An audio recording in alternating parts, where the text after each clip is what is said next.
मुख्यमंत्री नीतीश कुमार को social engineering का बादशाह कहा जाता है। माना जाता है कि राजनीति में सामाजिक समीकरण कैसे साधना है उसे नीतीश कुमार से बेहतर कोई और नहीं समझ सकता। इस बात की चर्चा हम इसलिए कर रहे हैं क्योंकि जनता दल यूनाइटेड ने अब राष्ट्रीय अध्यक्ष बदले जाने की चर्चा तेज हो गई है। और सबसे ज्यादा महत्वपूर्ण जो खबर आ रही है वह यह है कि नीतीश कुमार जनता दल यूनाइटेड में राष्ट्रीय अध्यक्ष का पद किसी बड़े सवर्ण नेता को देने के बारे में सोच रहे हैं। हालांकि उपेंद्र कुशवाहा का भी नाम इस रेस में ऊपर चल रहा है, लेकिन ऐसा कहा जा रहा है कि अगर उपेंद्र कुशवाहा को राष्ट्रीय अध्यक्ष बनाया गया तो पार्टी के ही कुछ नेता खुलकर बगावत करने के मूड में आ जाएंगे।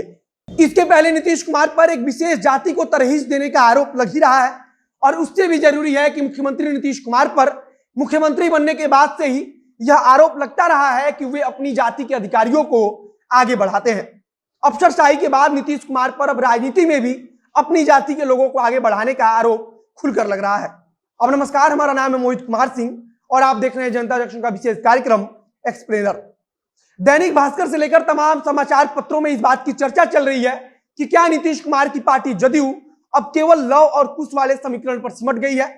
यह सवाल इसलिए उठ रहा है क्योंकि अब जदयू में कुछ जातियों को छोड़कर अन्य जातियों का बड़े पद का कोई ऐसा नेता नहीं बचा जो अपने दम पर अपने समाज का बड़ा वोट बैंक जदयू को दिला सके।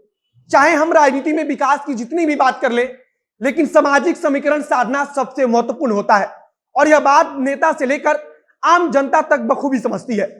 बड़े कद के नेता का मतलब कि नीतीश कुमार ने या उनकी पार्टी ने उस नेता को बड़ा होने का मौका नहीं दिया। अगर आप गौर करेंगे तो जदयू में प्रदेश अध्यक्ष के पद पर कुशवाहा समाज से आने वाले नेता बैठे हैं, राष्ट्रीय अध्यक्ष के पद पर नीतीश कुमार की जाति से आने वाले नेता बैठे हैं, तो वहीं नीतीश कुमार खुद मुख्यमंत्री हैं। उपेंद्र कुशवाहा का नाम इसलिए चर्चा में है क्योंकि कुछ महीने पहले ही पार्टी में वापसी के साथ ही उन्हें सबसे पहले संसदीय बोर्ड का चेयरमैन बना दिया गया।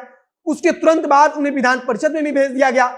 कहा जाता है कि उपेंद्र कुशवाहा की वापसी से पार्टी के कुछ बड़े नेता खुश नहीं थे और उनके वापस आते ही ऐसे महत्वपूर्ण पदों को दिए जाने के पक्ष में बिल्कुल नहीं थे, लेकिन नीतीश कुमार ने उन्हें यह सब कुछ दे दिया।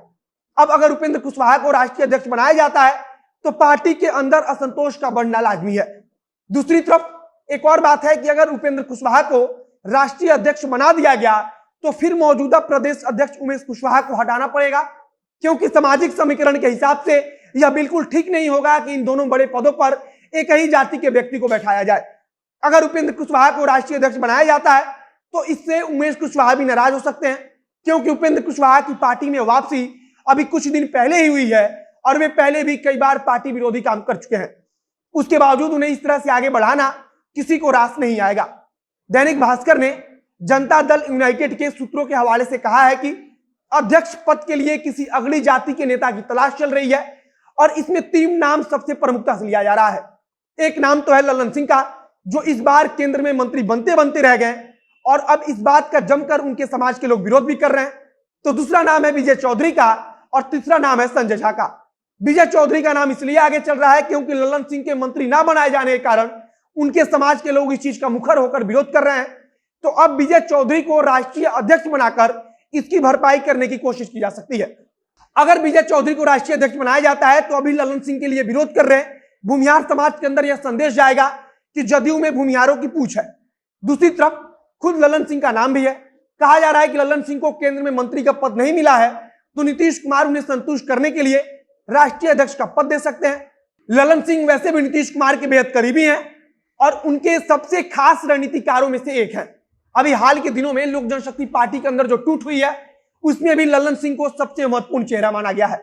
एक और चेहरा है संजय झा का, जो फिलहाल सरकार में मंत्री भी हैं। संजय झा को राष्ट्रीय अध्यक्ष बनाकर भी नीतीश कुमार अगली जाति के मतदाताओं को लुभाने की कोशिश कर सकते हैं। फिलहाल दैनिक भास्कर से लेकर तमाम समाचार पत्रों ने लिखा है कि जदयू के अंदर राष्ट्रीय अध्यक्ष बनाने के लिए किसी अगली जाति के नेता की तलाश हो रही है, जिसमें ललन सिंह, विजय चौधरी और संजय झा का नाम सबसे आगे है। आगे देखना होगा कि क्या नीतीश कुमार अपने सोशल इंजीनियरिंग के जरिए फिर से अपने पुराने समीकरण को सेट कर पाते हैं या नहीं। आगे जो कुछ नई जानकारी आएगी उसे हम आप तक पहुंचाते रहेंगे। अगर वीडियो फेसबुक पर देखना है तो पेज को लाइक कीजिए, अगर यूट्यूब पर देखना है तो चैनल को सब्सक्राइब कीजिए। मिलते हैं फिर बहुत जल्द अगली वीडियो में। कैमरे के पीछे खड़ा है फ्यूचर सिया और मैं मोहित कुमार सिंह। धन्यवाद।